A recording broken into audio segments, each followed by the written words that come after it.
Doctor Madhav Ramakrishna मम गुरुदेवताये नमो नमः। गुरु ब्रह्मा गुरुर्विष्णु गुरुर्देवो महेश्वरः गुरु साक्षात् परब्रह्म तस्मै श्री गुरवे नमो नमः। महाशिवरात्रि पर्वदिनము చక్కగా శివశక్తుల యొక్క కలయిక రేపు రాత్రి 9 గంటలకి శ్రీ శ్రీ శ్రీ బాలాత్రిపుర శ్రీకృష్ణ విద్యాపీఠంలో మహాకళ్యాణ మహోత్సవం. మహా అనేది ఎప్పుడు వస్తుందంటే ఏదైనా ఒక కార్యాన్ని లగ్నస్థితంగా చేస్తున్నప్పుడు. లక్ష్మి వేరు, మహాలక్ష్మి వేరు, గణపతి వేరు, మహాగణపతి వేరు, కళ్యాణం వేరు, మహాకళ్యాణం వేరు. ఈ శివపార్వతుల యొక్క మహాకళ్యాణం రేపు జరగబోతుంది. ఆ కళ్యాణంలో ఏమవుతుందంటే శివతత్వం, శివచేతనత్వం, ధమరకము ఎలా ఉంటుందంటే మన రెండు యొక్క చెవులు ధమరకంగా భావిస్తే, మన వెన్నుపూసని స్థూలంగా భావిస్తే, కుడి కన్ను ఎడం కన్ను మధ్యలో ఉన్నటువంటి ఒకటి మూడు కూడా త్రిశూలం.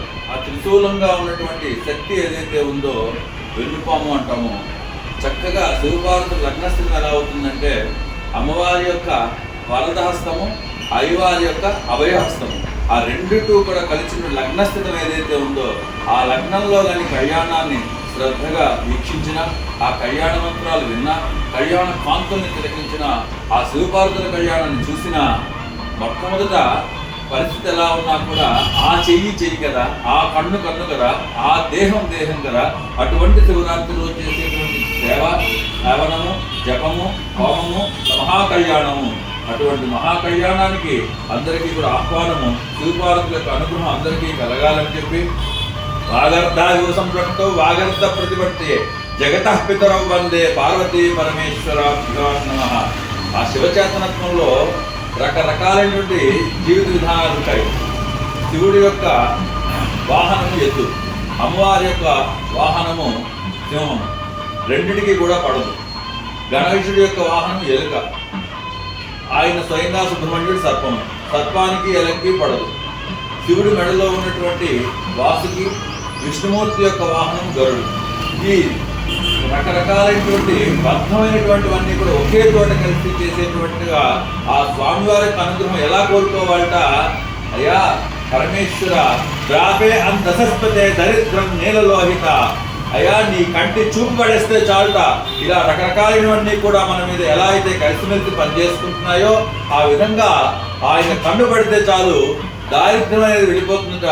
అటువంటి మహాకళ్యాణ లగ్నంలో, ఆ లగ్న స్థితంలో రాత్రి 12 గంటలకి మహాభిషేకము, ముందర లగ్నము జరుగుతాయి. కాబట్టి ఈ లగ్నస్థిత కాంతి మన మీద పడితే ద్రాపే అందసస్పతే దరిద్రం నీలలోహిత అని చెప్పి స్వామివారి కన్ను చూపు పడితే చాలుట ఈ సంసార బంధ మోక్షాలన్నీ కూడా దాని నుంచి చక్కగా అనుకూలిస్తాయట, ఈ కష్టాలను అనుకూలిస్తాయట.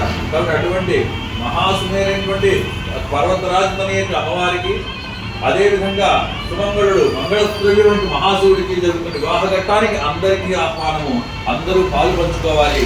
ఒకసారి సమయం వెళితే మరో సంవత్సరానికి ఇటువంటి లగ్నస్థితి సమయం రాదు. కాబట్టి మనసా వాచ కర్మణ ఆనందస్థమే, ఆనంద లగ్నస్థితమే అందరూ కూడా ఈ కళ్యాణంలో పాలు పంచుకోవాలా అని చెప్పి సర్వ దేవతలు కూడా ఈ సమయం కోసం వేచి చూస్తూ ఉంటారు. అటువంటి శివ శివేతి శివేతి శివాయవ, శివ శివేతి శివేతి శివేతివ, భవ భవేతి భవేతి భవేతివ, శివేతి భవేతి భవేతి శివేతి శివేతి భవేతి, శిరశివ శివేతి శిరశివ శివేతి, హర హర హరేతి హరేతి శివేతి శివేతివ. స్వస్తి. జై భారత్.